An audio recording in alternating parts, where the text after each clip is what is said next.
আসসালামু আলাইকুম রহমতুল্লাহি ওবরকাতু। কেমন আছে তোমরা? আশা করি আল্লাহর রহমতে অনেক ভালো আছো। তো বন্ধুরা, ভিডিওটা এই জন্য করছি একটাই কারণ কি, আমি ভিডিও তো আসছে না একটাই কারণে, তোমরা অনেকে জানো হয়তো যে আমি কাজে এসেছি বিহারে। তো আমি প্রথমত বাড়িতে না বলে এসেছিলাম একটাই কারণে, মানে অনেক কিছু আমার মনের মধ্যে প্রশ্ন তৈরি হয়েছিল, মনের মধ্যে একটা জিজ্ঞাসার চিহ্ন তৈরি হয়েছিল। মন অনেক ভেবেইছে আমাকে, এর জন্য এসেছি। হঠাৎ করে আমি চলে আসার মানুষ নয়, কারণ আমি ভালোই চলছিলাম, ফিরছিলাম, খাচ্ছিলাম, ঘুরছিলাম, সবাই জানো, ভিডিও করছিলাম, ভিডিওর মধ্যে অনেক খাওয়া দাওয়া অনেক কিছু। তো এরকম একটা জায়গা ছেড়ে আমি কি জন্য আসবো, এটা ভাবার দরকার না? অনেকে অনেক কিছু বলবে হয়তো, কারণ কেউ তোমাকে একটা টাকা দিয়েও সাহায্য করবে না ভাই।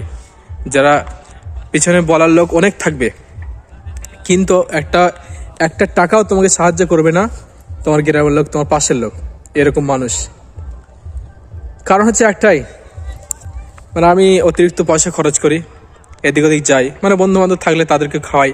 আমার কাছে আসলে মোট কথা আমার কাছে পয়সা থাকে না। বাড়ি থেকে অনেক টাকা পাঠাই, 3,000, 4,000, 5,000 অনেক টাকা পাঠিয়েছি এর আগে। তো একবার 500 টাকা পাঠিয়েছিল, আমি চেয়েছিলাম 500 টাকা পাঠিয়েছিল, বেশি দিন 1 সপ্তাহ চলিনি ভাই। তো এইগুলো বাড়িতে কীভাবে বলবো? এভাবে কি পয়সা চাওয়া যায়? কি আব্বার কাজ হচ্ছিল না, অনেক দিন ধরে কাজ হচ্ছিল না ভালো করে, তো সেই জন্য টাকা পয়সা সেরকম দিতে পারছিল না। আমি ভিডিও খরচ ছেড়ে দিয়েছিলাম, কারণ আমি একটু ঘুরতে ঘুরতে যাই, টাকা পয়সা খরচ হয়, এগুলো ফুসুল খরচ হয়ে যাচ্ছে আমার ভিডিওর পিছনে, কোনো কাজের না। তবু একটা ইচ্ছা, আশা ছিল যে ইউটিউবার হব, ভালো ভিডিও করব, বড় চ্যানেল হবে, এই জন্য টাকা পয়সা খরচ করতাম। তারপর যখন দেখলাম কাজ হচ্ছে না আব্বর, যখন টাকা ছিল না তবু বাড়িতে বলিনি। মানে আমি গত বছর তারিফ ছিলাম, ওখান থেকে টাকা পেয়েছিলাম 17,000 টাকা। 17,000 টাকা পেয়ে সেই টাকা 10,000 টাকা আমার কাছে দিয়েছিল বাড়ি থেকে, আর সব টাকা বাড়িতে দিয়ে দিয়েছিলাম। তো সেই টাকা আমার বেশি দিন চলি, বাড়িতে আমি বলিও নি যে আমার ব্যাংক খালি হয়ে গেছে। এই কারণেই বাড়িতে বললে অনেক কিছু বলবে, কারণ ওই টাকা না আরও বাড়তি টাকা আমাকে দিয়েছিল বাড়ি থেকে, 3-4 হাজার টাকা দিয়েছিল। ওইটা যখন বলেছিল এইগুলো খরচ কর, যখন খুব প্রয়োজন হবে তখন ব্যাংক থেকে তুলবি, কিন্তু আমি ওগুলো কীভাবে খরচ করা হয়ে গেছিল আমি নিজেই জানি না ভাই। যখন টাকা থাকে না আমার কাছে, তখন এদিক এদিক ঘুরতে চলে যায়, বন্ধু বান্ধব থাকলে তাদেরকে খাইয়ে দিই এরকম। কারণ আমি সহ্য করতে পারি না, আমি একা একা খেতে পারি না ভাই, আমার সাথে যে থাকে তাদেরকে খাই, এই কারণে টাকা পয়সা আমার কাছে থাকে না হয়তো। তো দেখো বন্ধুরা, কাজে আসার একটাই কারণ এটাই যে বাড়ি থেকে ঠিকঠাক দিচ্ছে, কিন্তু আমি বাড়িতে সেরকম চাইতে পারছি না ইচ্ছে মতো, কারণ আমার তো ইচ্ছে মতো লাগবে না। তো সেটা একটা বড় কথা যে আব্বার কাজ হচ্ছে না। তো আব্বার একটা রাগ রাগ ভাব হচ্ছিল, বুঝেছে? এটা বোঝার দরকার, কারণ রাগ তো হবেই, কাজ হচ্ছে না, তার উপর টাকা চাইলে হয়। একটু বিবেকে লাগার দরকার আমার। অনেক অনেক কিছু, অনেক প্রশ্ন আর মাথায় ছিল, অনেক কিছু আমাকে ভাবাচ্ছিল। হ্যাঁ, সবথেকে মেন কথা কি বলতো, এর আগে অনেক কষ্ট হয়েছে, তাও কিছু মনে হয়নি যে কাজ করবো না করবো। আমার অনেক কাহিনী আছে, অনেক হিস্ট্রি আছে, সেগুলো সব একদিন বলবো ইনশাল্লাহ। যেদিনকে আমি সফল হয়ে যাব না, সেদিনকে তোমাদের সব কিছু বলবো। হ্যাঁ, এখন আমি পড়াশোনা ছাড়িনি, পড়াশোনা এখনও করবো, আলেম ফারেক হবো, নিয়ত তো আছেই। আব্বার যে ইচ্ছা, আব্বার ইচ্ছা আছে আলেম, তো হাফেজ হয়েছে, আলেম তৈরি করবে, তো আব্বার ইচ্ছাটা পূরণ করবো ইনশাল্লাহ। হাফেজ আলেম হব, হাফেজ তো হয়ে গেছি। তো আবার ভর্তি হব মাদ্রাসায়, কোনো ব্যাপার না, কিছু টাকা জোগাড় করে নিই, তারপরে আবার হব ইনশাল্লাহ। কারণ টাকার পেরেশানিটা ভীষণ বড় পেরেশানি, যার কাছে থাকে না। আমার কাছে যখন টাকা থাকতো না, অনেকে খাবার খেত, একটু খেত, তো আমি ভীষণ কষ্ট হতো আমার, তবু না খেয়ে থাকতাম। বাড়িতে আমি কিচ্ছু বলতাম না, কারণ বাড়ি থেকে তো ইচ্ছে মতো টাকা দিত, আমি টাকা থাকলে আবার শেষ করে ফেলি, কী করবো, কিচ্ছু করার নেই। তো সেই কারণে একটা মেন কারণ হচ্ছে এটাই, টাকার জন্য এসেছি কাজে।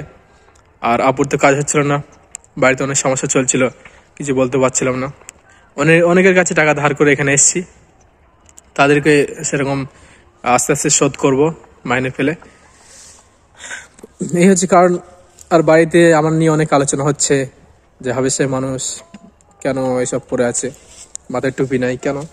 আমি স্ট্যাটাসে দিয়েছি।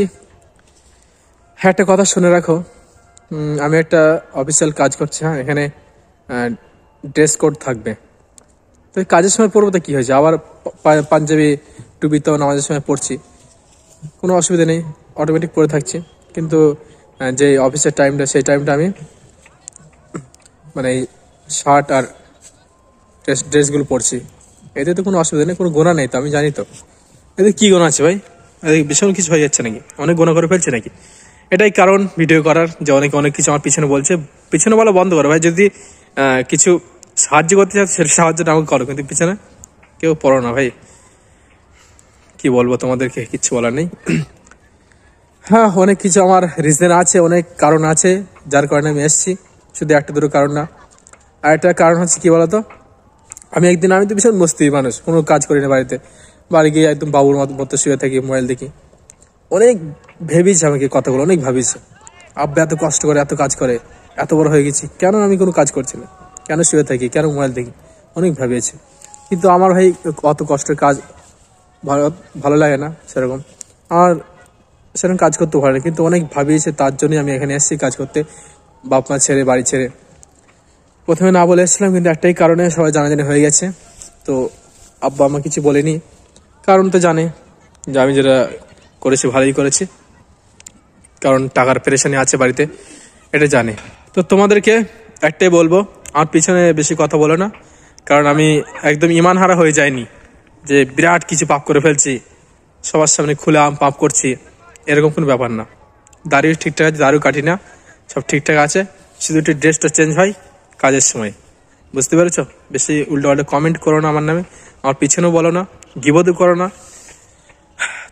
অনেক আলেম আছে, অনেক জাননেওয়ালা লোক আছে, তারা বেশি গিবদ করে, বুঝছো?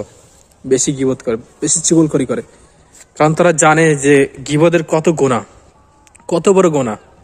আল গীবাতু আশাদ্দু মিনাল জিনা। সব থেকে বড় জিনা হচ্ছে গিবদ করা। মানুষের পিছনে গিবদ করতে ভালোই পারে, বিশেষ করে আলেমরাও গিবদ করে, চায়ের দোকানে বসলেও গিবদ করে। মানে জ্ঞান থাকলেই যে সে আলেম হয়ে যায়, এটা কোনো কারণে না। জ্ঞান থাকলে সে আলেম, বড় আলেম হয়ে যায় না। তার মধ্যে আমল থাকার দরকার, ঠিক আছে? এটাই বলার ছিল যে অনেক কিছু হাসিল করে ফেলেছি, অনেক জ্ঞান আমার কাছে আছে, কিন্তু আমার কাছে আমল নেই, এটাকে আলেম বলে না। তার জন্য শাস্তি আছে। আর আমি যদি গুনাহ করে থাকি, পাপ করে থাকি, আমার জন্য শাস্তি আছে।